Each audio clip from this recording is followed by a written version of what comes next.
বাংলাদেশ নিয়ে আপনার রিয়াকশন কি? বাংলাদেশ আবার এক হয়ে যাবে, সব ঠিক হয়ে যাবে। এটা টেম্পোরারি ফেজ।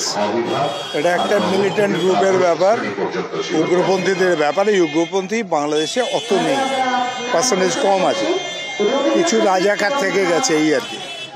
তো সেটাই আমার মনে হচ্ছে যেটা আবার কেটে যাবে। এটা পাকিস্তানের ইনফ্লুয়েন্স, এটা চায়নার ইনফ্লুয়েন্স। যে স্ট্র্যাটেজি নিয়েছে সেই স্ট্র্যাটেজি দিয়ে কি স্ট্র্যাটেজিটা হচ্ছে সমর্থন করেন? হ্যাঁ, কারণ ওই শুধু একটু দেখছে, সময় নিচ্ছে। আমরাও নিয়েছি।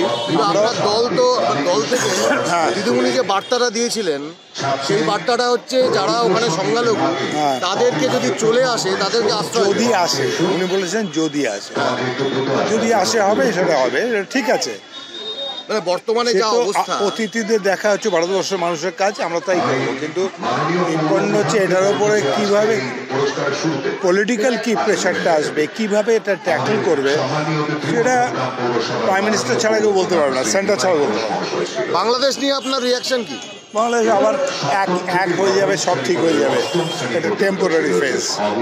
এটা একটা মিলিটেন্ট গ্রুপের ব্যাপার, উগ্রপন্থীদের ব্যাপারে। উগ্রপন্থী বাংলাদেশে অত নেই, পার্সেন্টেজ কম আছে, কিছু রাজাকার থেকে গেছে এই আর কি। তো সেটাই আমার মনে হচ্ছে যেটা আবার কেটে যাবে। এটা পাকিস্তানের ইনফ্লুয়েন্স, এটা চায়নার ইনফ্লুয়েন্স। যে স্ট্র্যাটেজি নিয়েছে সেই স্ট্র্যাটেজি দিয়ে কি স্ট্র্যাটেজিটা হচ্ছে সমর্থন করেন?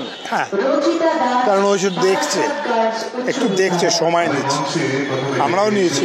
আপনার দল থেকে দিদিমণি যে বার্তাটা দিয়েছিলেন, সেই বার্তাটা হচ্ছে যারা ওখানে সংখ্যালঘু তাদেরকে যদি চলে আসে, তাদেরকে আশ্রয়, যদি আসে, উনি বলেছেন যদি আসে হবে, সেটা হবে, ঠিক আছে।